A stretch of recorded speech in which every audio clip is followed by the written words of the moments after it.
Hi, my name is Rachel Bokikio. This is my project on hospital-acquired pressure injury. Here is my state-issued ID. All right, let's begin.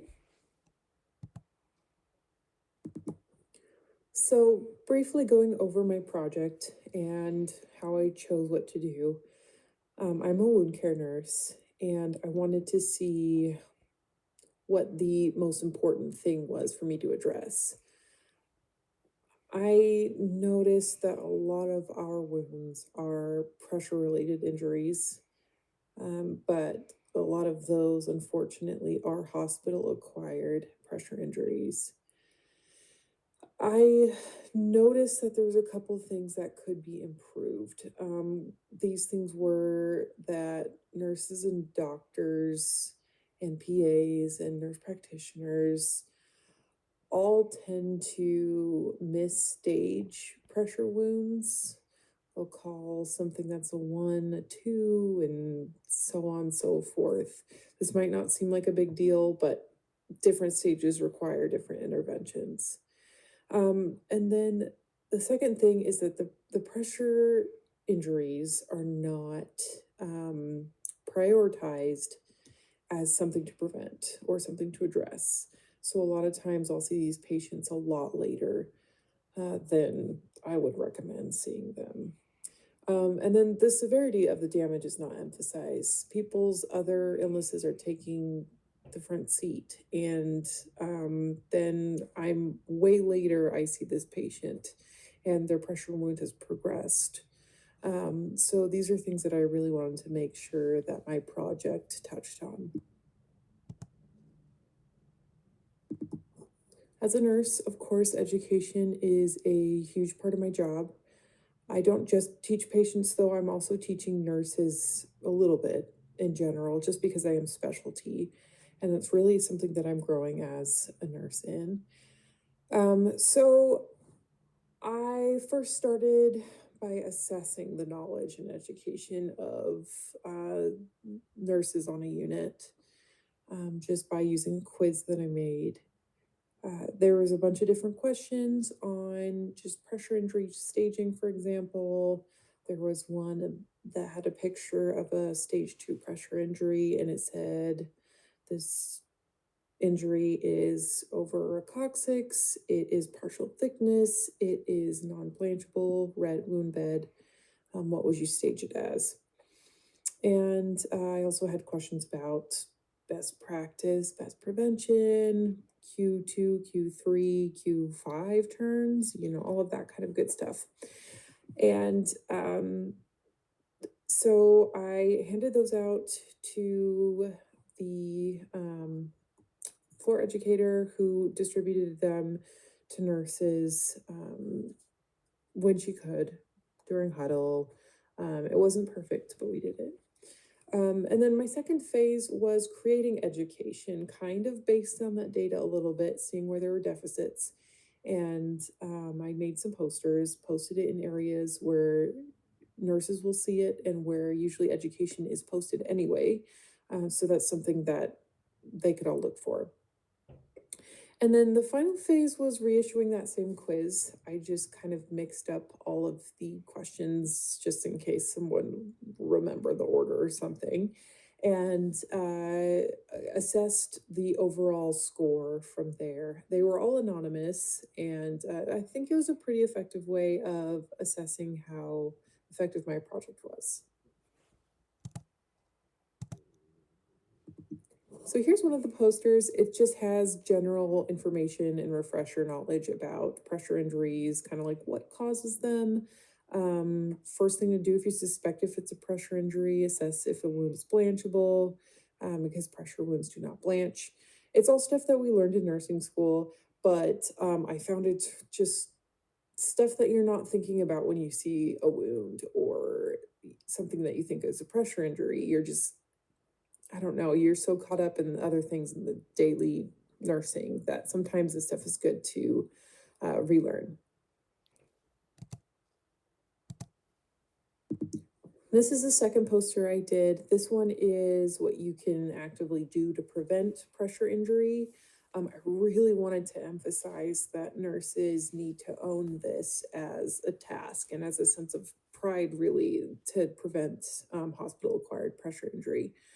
Just has stuff like turn your patients, what to do for patients who are higher risk at my facility, and what to do if they have a stage 3 or 4 or unstageable, something advanced. And at the bottom there, I say, you're the patient's advocate. Prevention is advocacy, which is something I really just wanted to bring attention to for this project.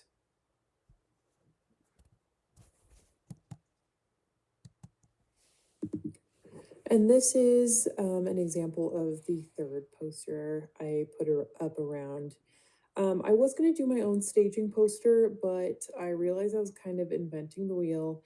And so I went to the National Pressure Injury Advisory panel's website and I found the tools that they had because essentially I was just redoing that. And I thought this was really effective. This one I put up around as well, just kind of as a refresher on the different types of wounds. And here you can just see a couple of examples of where I put these posters in the bathrooms, the staff bathrooms. I put them in the just staff lounges, places like that. The benefits that I hoped to accomplish with this project were decreasing hospital-acquired pressure injury prevalence on my unit.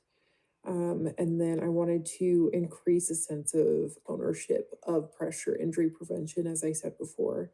I also wanted to increase the amount of correctly identified pressure injuries, and then again, as I said before, increase the urgency of injury prevention and addressing them. Finding a preceptor that I could work with for this project was really important. My criteria was finding someone that I knew was knowledgeable in wound care. So I chose my nurse leader, Erin. She was great. I made sure that she had a bachelor's degree, of course, that she had leadership experience, that she was a good educator. And I've had experience with her in the past, her teaching me things, and she's just been phenomenal. And then someone that I can meet with easily. I know her schedule because we work together, so that was perfect. So my original plan, these things didn't quite work out. I really wanted to cover the entire hospital. I wanted to educate all the nurses. I wanted to assess all the nurses' knowledge, all of that good stuff. I wanted to have all of my educational materials displayed for a full month. I also wanted to see what the hospital acquired pressure injury numbers were before my project and after my project, and then compare those numbers to the previous year to really just kind of see where we're standing. I also wanted to contact the company Smith and Nephew. They make like the pink pups pads and different wound care supplies and stuff. They sent me at one time a portable pressure injury staging little card that could hook onto a badge. I wanted to see if I could get those for at least a unit's worth of nurses, just because it's really handy if you're in the moment and you are forgetting all your pressure injury trivia, and to have it on hand. But this did not happen.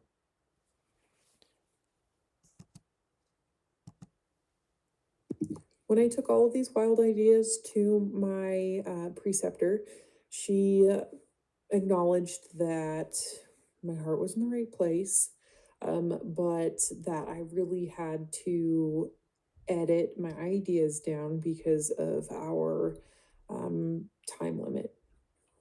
Um, she helped me see that it would be more effective if I didn't stretch myself to the entire hospital, which is pretty big. But if I really just focused on the unit that our wound office is located on, so just one unit of nurses. And then when it came to the posters that I made, I collaborated with my mentor on what to include. when I came up with kind of the design and the information that I was putting in the quizzes and in the posters. I ran it by my preceptor to see if it was correct and if she would word things any differently. She helped me with educational items. She also helped me get in contact with the nurse educator for that unit. Um, and then we both attended a pressure injury presentation, like a little conference, and that was really informative, about a 3 hour pressure injury conference. And I learned a lot and took a lot of that knowledge with me for this project.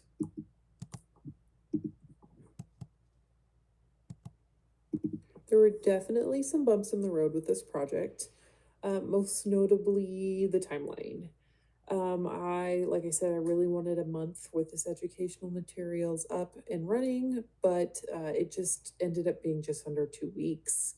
And the other big problem was getting all of the quizzes out, getting them back, getting them completed. I definitely did not get the amount of quizzes out of the nurses on the unit. I got more quizzes back the second time than I did the first time assessing. So that kind of skewed what I was doing a bit. I'm not sure if there was float nurses or travel nurses involved, kind of those things.